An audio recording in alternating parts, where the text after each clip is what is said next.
Hello and welcome back to the channel. We have the round of 32 and the World Cup is about to be more exciting.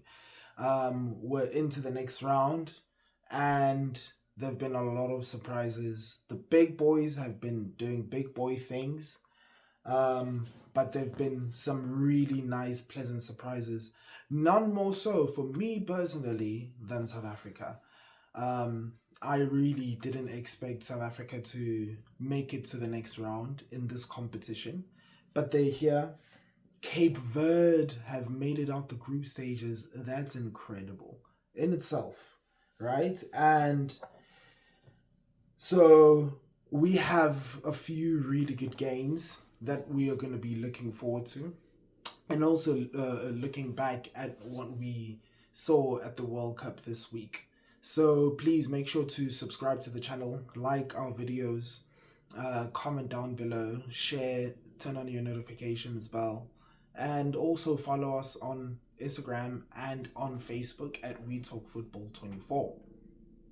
Hey, as I just said, it was such a surprise to see South Africa win against South Korea. Firstly, because I think going into the tournament, a lot of people would have had either Mexico or South Korea qualifying out of the group, especially after the first game where South Korea beat, I think they were playing against, who did Mexico, they beat Czechia.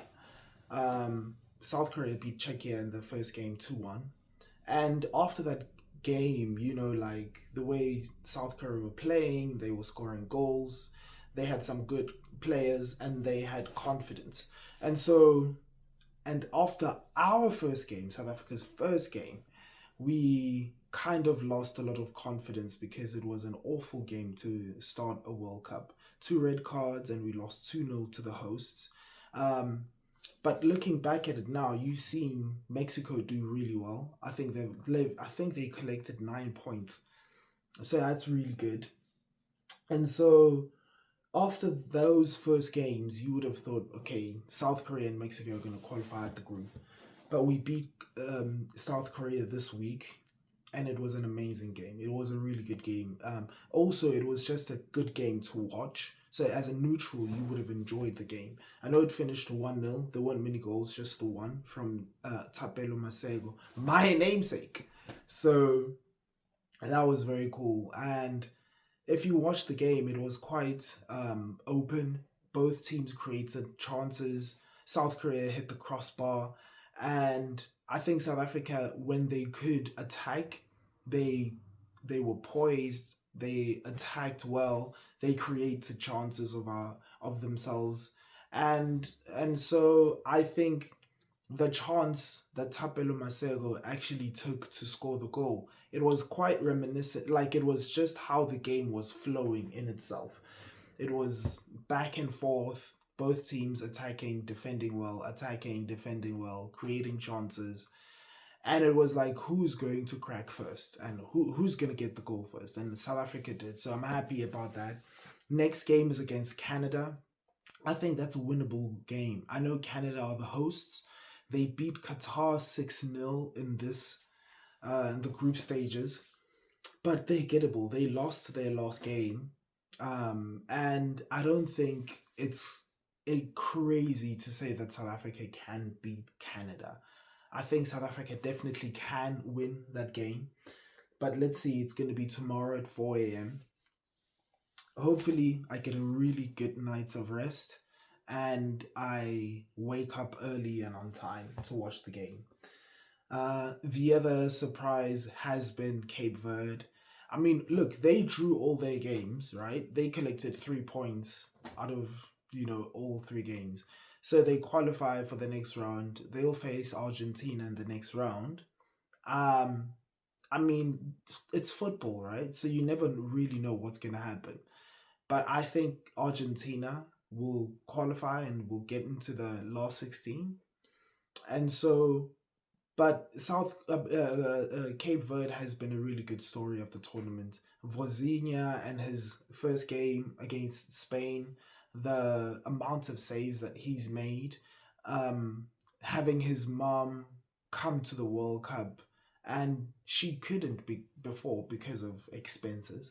And Vozinha's story as a 40-year-old goalkeeper at the World Cup, it's been one of the stories. So and also it's kind of a story for the entire team who have been really good.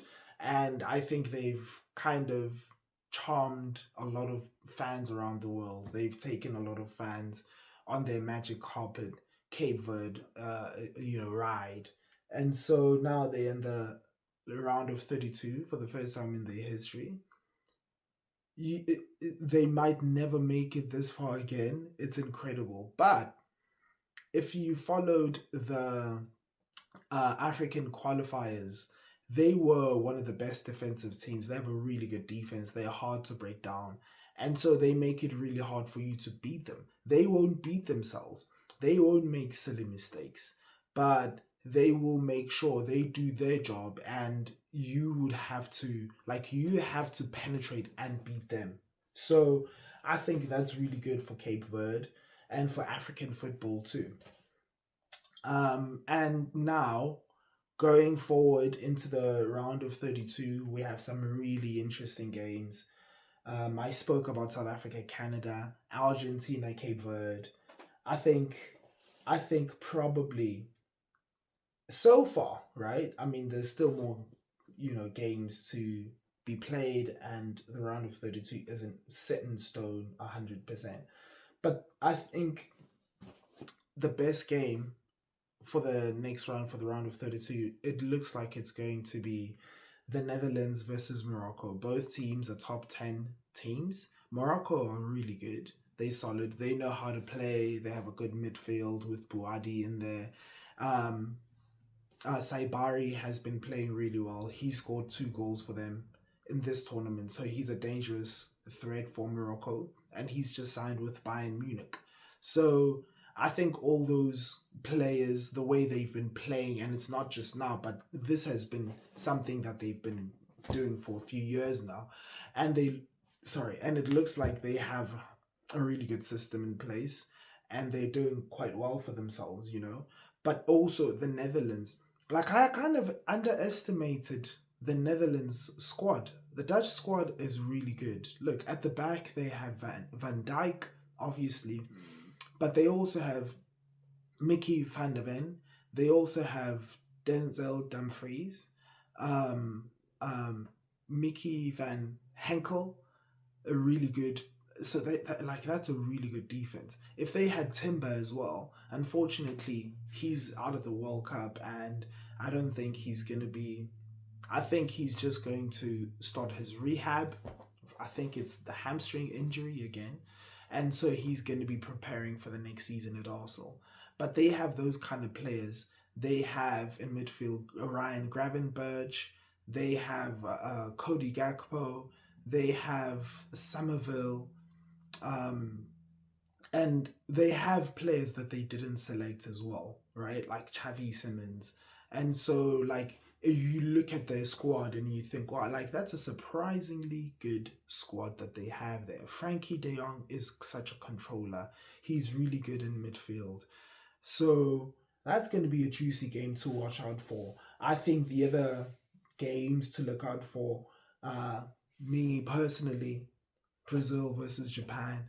It was quite funny. Yesterday, I went to this market, and it was cool. Like, I went with my mates and colleagues, so we had ourselves a really good time. But I was wearing an R9 Brazil shirt, and it's so funny because I've never worn that shirt before. I've had it for maybe over a year now. I'd never worn that shirt before, but I was like, you know what? Let me pull it out. I've not worn it. I feel like I just want to wear it. It's warm. The weather is pretty good. We had a typhoon this week, but yesterday the weather was pretty good and cool. So I wear my shirt and I'm going around, and I, I didn't really put much thought into people's reactions. But walking around Japan, like, people are looking at me, talking to me, giving me stares. But it wasn't malicious. It wasn't bad at all. Shame, man. Like, it was just fun banter, talking to people.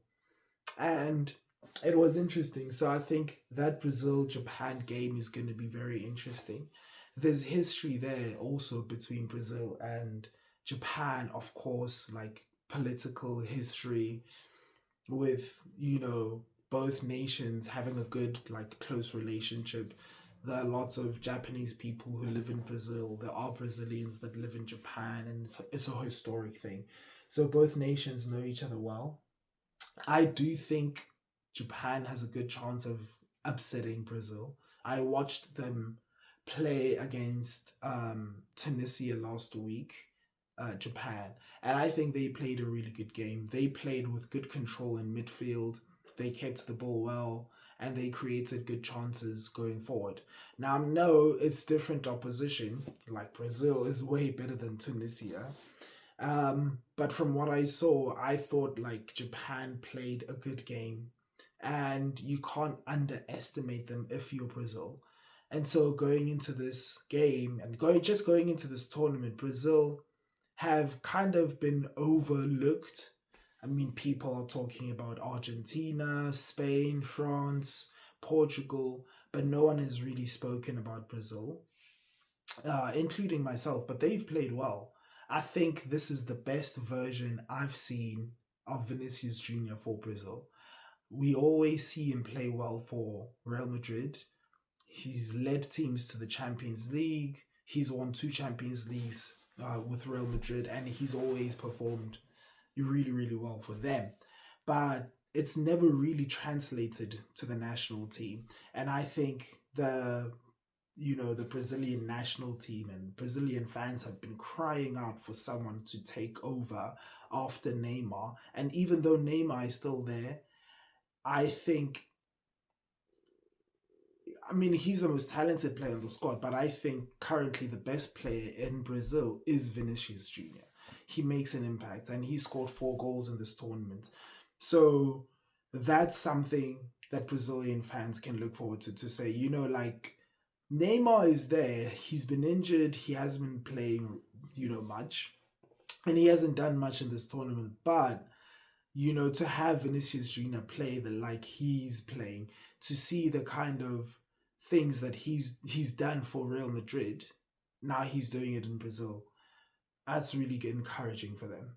And even though they also lost Rafinha, I think they still have better players than Japan for sure, right? They have other players in other areas. Casemiro is playing at a really good level. I think that comment by Jamie Camara, leave football before the football leaves you, he's turned it around dramatically. And no one was looking at Jamie Carragher thinking, you're crazy for saying, you know what I mean? Like, probably Casemiro only, and I remember his wife having words to say about that situation. But like, no one can say that Casemiro was playing well, but now he is, and he's looking good with Bruno G in midfield. The defense looks okay, like it looks solid. Gabriel and Marquinhos are doing well at the back. So, look, the expectation is for Brazil to win, but I don't think it's going to be that easy, France are going to play Sweden. I've been disappointed by Sweden. I was massively disappointed by Sweden when they played the Netherlands. I spoke about that in the previous video, and I don't think it's going to be close. I think France are going to win. I think Mbappe is going to dominate. He's going to score goals. We saw Ousmane Dembele join the party. He scored a hat-trick.